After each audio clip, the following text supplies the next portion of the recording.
Voilà, le problème qui se pose aussi, c'est on a du mal à trouver pour nos anciens des places en maison de retraite, ainsi que les personnes qui sont gardées à leur domicile par leur famille. Comment faire pour résoudre le problème et en maison de retraite et à domicile? Alors, on sait que les aidants sont indispensables au maintien à domicile des personnes âgées. Mais on sait aussi qu'un aidant connaît un risque de mortalité supérieur de 20% à la moyenne nationale, parce que le stress, la charge que représente d'avoir une personne à domicile joue sur des facteurs physiologiques qui font que finalement on meurt plus vite quand on s'occupe des autres. Pour lutter contre ça, puis ensuite pour régler la question de la maison de retraite, il y a deux étapes différentes. La première étape, qui couvre à peu près les années 1900, ceux qui ont 70 ans jusqu'à ceux qui ont 85 ans, c'est quand même de favoriser le maintien à domicile.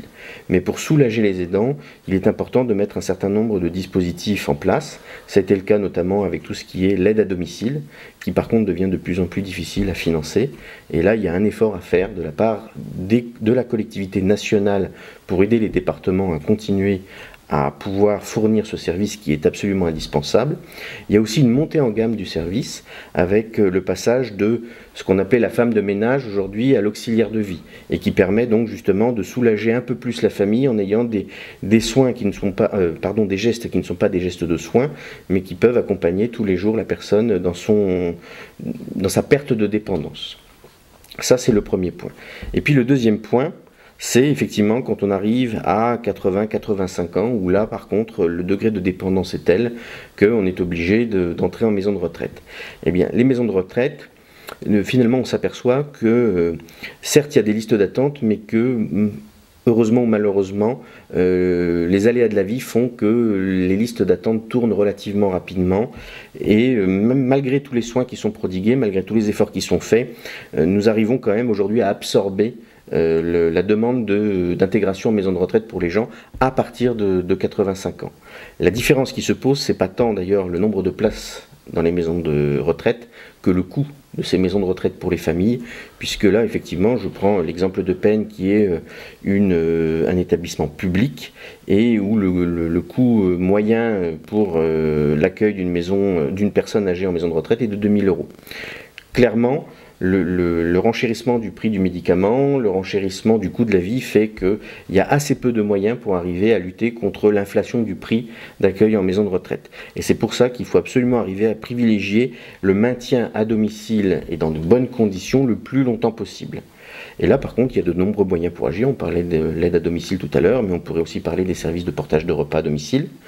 On peut aussi, vous avez des dispositifs comme Présence Verte qui permettent de favoriser le maintien à domicile, mais la question centrale qui se pose, c'est comment lutter contre l'isolement de la personne. Parce qu'on sait qu'au-delà des contingences physiques des gens, c'est bien l'isolement et la solitude qui finit par générer le plus la perte d'indépendance. Et bien donc là, ça dépend à chacun d'entre nous de participer à la vie de son village, de s'occuper un peu de son voisin, d'avoir une vision humaine des choses et fraternelle, et de ne pas s'isoler les uns les autres en claquant les volets de nos maisons, en fermant la porte aux autres.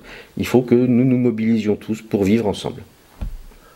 Justement, à ce sujet-là, il y a beaucoup d'associations qui interviennent à domicile et qui ont parfois des problèmes pour recruter ou même des problèmes financiers. Comment on peut les aider ? Alors sur le recrutement, c'est un problème beaucoup plus général qui est celui de l'attrait que peut avoir cette profession pour tout à chacun. C'est pas forcément facile de s'occuper de quelqu'un qui devient dépendant, c'est pas forcément facile d'avoir des horaires extrêmement flexibles. En plus, dans nos milieux ruraux, nous avons la difficulté supplémentaire que y a des distances. Donc ça veut dire qu'à un coût identique, en ville, il y a très peu de coûts de transport, alors que par contre dans la prestation qui est fournie chez nous, il y a un coût de prestation de main d'œuvre et il y a un coût de prestation de transport qui est conséquent. Pour ça, c'est pareil, il faut absolument arriver à ce que le département, qui est le principal financeur de cette APA, de l'aide aux personnes âgées, soit lui aussi accompagné par l'État au nom de la solidarité nationale. Pour honorer nos aînés quand même qui ont travaillé toute leur vie, ça doit rentrer dans un pacte républicain fort qui ne peut pas être remis en cause et qui doit permettre d'aider tout le monde.